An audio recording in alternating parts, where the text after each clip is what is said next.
امروز میخوام راجع به چیزی صحبت کنم که مقدار کمش اثرات مثبت داره و مقدار زیادش آسیب‌های جبران ناپذیری رو برامون به بار میاره و متاسفانه امروز اکثر جامعه ها بهش دچار هستن.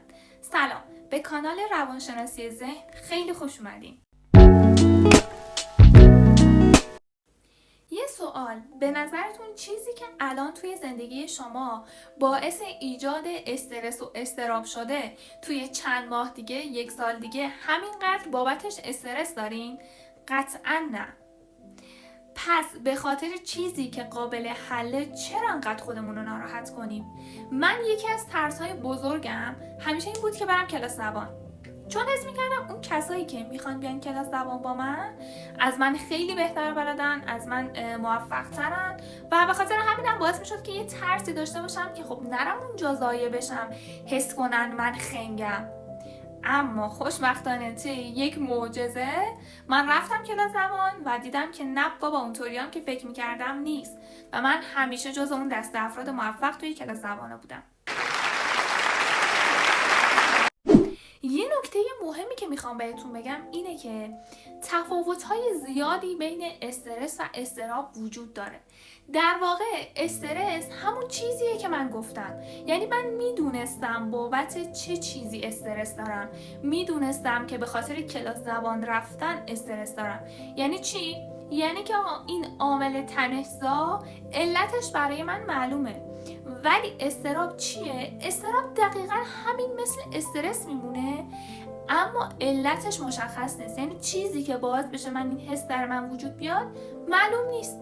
مثلا دیدی یه جایی نشستی بی‌تابی، بیقراری، حوصله‌ات هیچ اتفاقی نیفتاده ها، هیچ مسئله‌ای پیش نیومده، ولی اصلا درونت آشوبه، درونت ناراحته.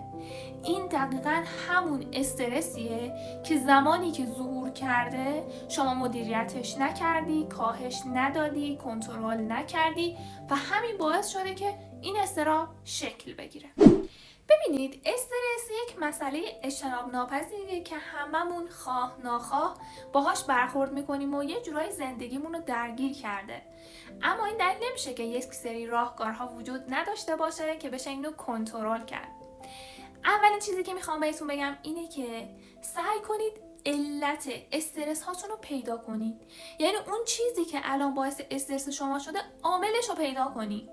یکی هست به خاطر کنکور استرس داره، یکی به خاطر طلاق پدر و مادرشه، اعتیاد بچهشه، جلسه اولیا مربیانشه، خیلی چیزای دیگه. اینا همه باعث استرس شده. حالا ما تو این زمانی که فهمیدیم علت چیه، عامل چیه، چی کار کنیم؟ خب یه سری کارها رو باید انجام بدیم که کنترل کنیم، مدیریت کنیم یا استرسمون رو کاهش بدیم. مثلا چی؟ مثلا یکی از کارهایی که من خودم عاشقشم بویدن یک سری از رایحه‌هایی که دوستش داریم. مثل چی؟ عطرهای مورد علاقمون، بوی اسفند، بوی نم خاک، بوی گلاب، بوی بیدمشک، بوی گل و خیلی چیزهای دیگه که بهش علاقه داریم. و راهکارهای دیگه که میتونیم برای قبل از خواب ازش استفاده کنیم که باعث بشه یک خواب آروم داشته باشیم، یک دوش آب گرم و خوردن یه لیوان شیر گرم با عسل حل شده. یکی دیگه از راههایی که هست اینه که اون فعالیت ها هستن که حال میکنیم باهاشون، خوشمون میاد، دوست داریم انجامش بدیم، اونا رو انجام بدیم. مثلا چی؟ مثلا خیلی هستن که عاشق باغبونی هن، دوست دارن با خاک و گل و درخت و اینا سر و کله بزنن. خیلی های دیگه نه، عاشق کتاب خوندنن، خیلی ها عاشق اینن که نقاشی بکشن. من خودم عاشق آواز خوندنم، حالا شاید صدای خوبی هم نداشته باشم ولی عاشق آواز خوندنم. و خیلی دیگه هستن که دوست دارن با خدای خودشون تو زمانی که استرس و اضطراب دارن صحبت کنن و حال روحیشون رو خوب کنن. در هر صورت من یه سری نمونه گفتم که بدونید این کارا هستن که باعث بشن ما حال روحی بهتری پیدا کنیم. و از همه مهمتر خوردن یه سری از خوراکی‌ها که باعث آرامشمون میشه. مثلا شکلات تلخ، خوردن بیدمشک، خوردن گلاب، یه سری از دمنوش‌ها مثل بابونه، مثل استخوندوس، خوردن مغزیجات، خوردن عسل، خوردن شیر، خوردن کیوی، خوردن طالبی و از همه بهتر که فوق‌العاده بهتون توصیه میکنم خوردن اناره. حالا شاید الان فصلش نباشه و دیگه گیر نیاد، اما واقعا میتونم بهتون بگم بهترین، یعنی معجزه میکنه، واقعا معجزه میکنه.